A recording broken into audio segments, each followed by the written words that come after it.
after more than a decade of insurgency in Borno, the resilient people have started seeing light at the end of the tunnel under 6 years of Governor Zulum's administration. Since assumption of office in 2019, Governor Babagana Umar Zulum has left no stone unturned towards provision of necessary infrastructural development in the 3 senatorial zones of the state. This lofty vision of the dynamic governor was guided by his 10-point development agenda and the long-term 25-year development plan targeted to restore the lost glory of the state. I came with a vision to transform Borno State, to bring out Borno State from the den trouble that we were in. Ensure that insecurity is reduced to the barest minimum. Ensure that people will have access to their agricultural lands.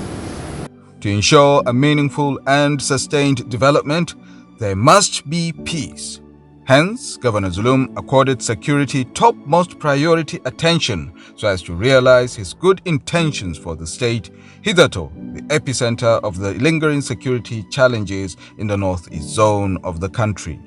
It is against this backdrop that his administration invested huge resources to provide logistics support needed by security operatives to fight insecurity in the state. In the first year of his second tenure, Governor Zulum-led administration procured 94 Toyota Hilux and 62 Toyota Samsara for the military, as well as 300 motorcycles to support their operations in the hard-to-reach areas.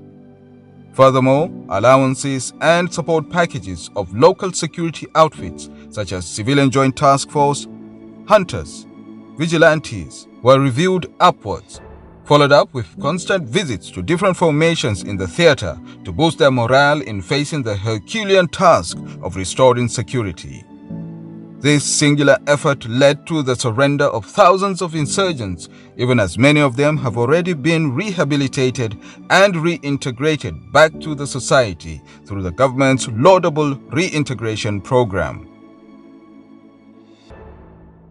The government's continued support to the military and other security agencies has paved the way for the return of thousands of internally displaced communities back to their ancestral homes. Thousands of rural houses were either constructed or renovated in many towns and villages across local governments affected by the insurgency crisis. In the same vein, the returnees have been resettled in new houses in a dignified manner and supported with empowerment packages to rebuild their livelihoods. An educated and healthy citizenry is vital to achieving development. Education being one of the sectors worst hit by the insurgency, Governor Zulum spared no time by taking a holistic approach in rebuilding and repositioning the sector. The sector has witnessed massive construction and renovation of school infrastructure in the last 5 years. More than 40 mega schools were constructed and equipped with furniture, solar lights, water, and sporting facilities, as well as state-of-the-art laboratories. In addition to recruitment of over 4,000 teachers, provision of free uniforms and books, bicycles, and other instructional materials in an effort to tackle the issue of out-of-school children. Similarly, the Zulum administration has disbursed over 5 billion naira as scholarships to under- and postgraduate indigents of Borno, studying within and outside the state.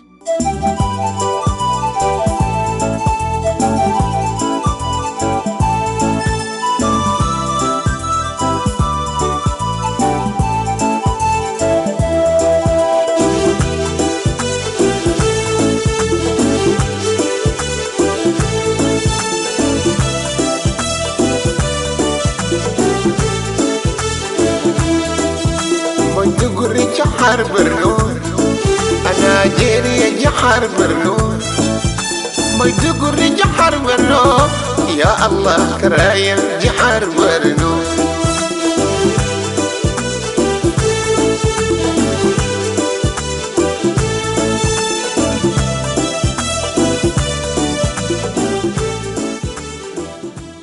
Urban development is another sector that has been receiving the deserved attention of the APC-led administration in the state to meet the demands of the growing population.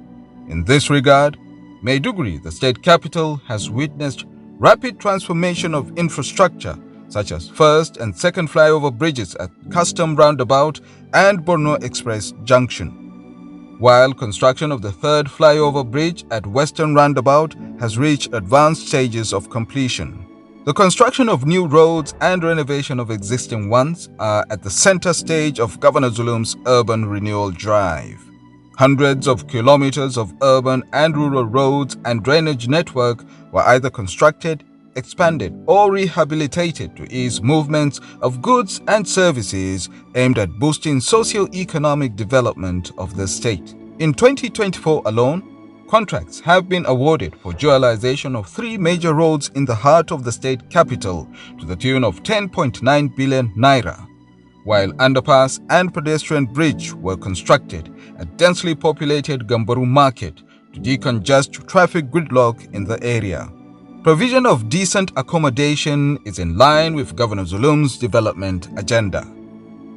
Apart from thousands of rural housing constructed under the government's IDP's resettlement program during the year under review, 72 units of 3-bedroom houses have been constructed in the metropolis, 500 housing estate along Auno Road, as well as teachers' quarters in most of the newly constructed schools across the state.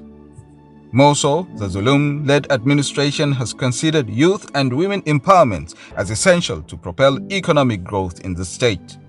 Various mega skills acquisition centers have been established in the 3 senatorial districts, where thousands of women and youth have been trained in different skills and were given starter packs to practice what they have learned and become self-reliant. Considering the impact of information communication technology ICT on the micro and macro economy in the modern world, more than 20 ICT centers were established across the state to train youths in ICT-related skills. These are a few of the achievements in the unrelenting journey of the people's governor towards making Borno great again.